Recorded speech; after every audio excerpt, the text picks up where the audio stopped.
Verder gaat het om boorplakken bij Moddergot en Ajem. En in Greensland bij Lauwers Eeg en Vierhuizen. Daarmee de komende 20 jaar nog 15 miljard kubieke meter extra gas boren worden. Uit de Lietse gasvelden onder het water en ook onder laan met 3 keer zo volle gashellen worden. Nevens de naam bloot de verwachte groendelgong binnen de grens van 6 mm in het ier. Om wijnen zetten daar likwijls grote vraagtekens bij. En binnen benauwd voor aardbevings, liek als in Greensland. Als dit langer nou aanhoudt, komen deze toestand niet raak. Geen twijfel mogelijk volgens mij. Ja, dan denk je dat je aardbevings komen? Ja, sowieso.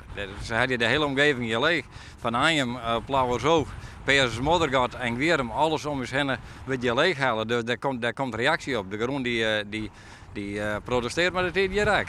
Het kost de regio op langere termijn altijd volle meer om water voor te melden. En ik heb mijn twijfels of het waterschip dat goed regelt. En de controle op het zakje nek. Hier in de lente winnen we al weet ik, bijna 15 centimeter zakken. En we mochten 16. En dan wordt er na je rekenmethode op losletten. En dan hebben we niet eens volle minder zakken.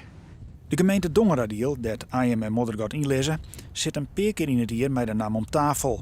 En wordt op een hichte houden van de ontwikkelings.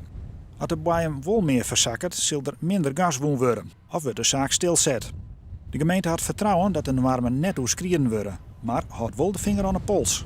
Het is goed dat we daar dus ook betiid bij binnen, zodat we naar betiid ook ingrijpen kunnen. Want het gaat wel om ons gebied hier en het gaat ook om mensen die hier wijden.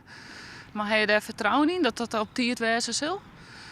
Je zult altijd dat wanneer je dus nou stap zetten zullen, dat er altijd nog een trok is van Brian-delgong. Dus dat weet je van tevoren. Maar je kunt dat zelf inschatten met al die onderzoeken en dergelijke. En daarom zeg ik, het is goed dat we er altijd heel betiid bij zijn en dat we dus goed op de hichte blijven. We hadden het bericht van de morgen op het Nijs en dan schrik je er toch van. En dan lees je dat verder in de kranten.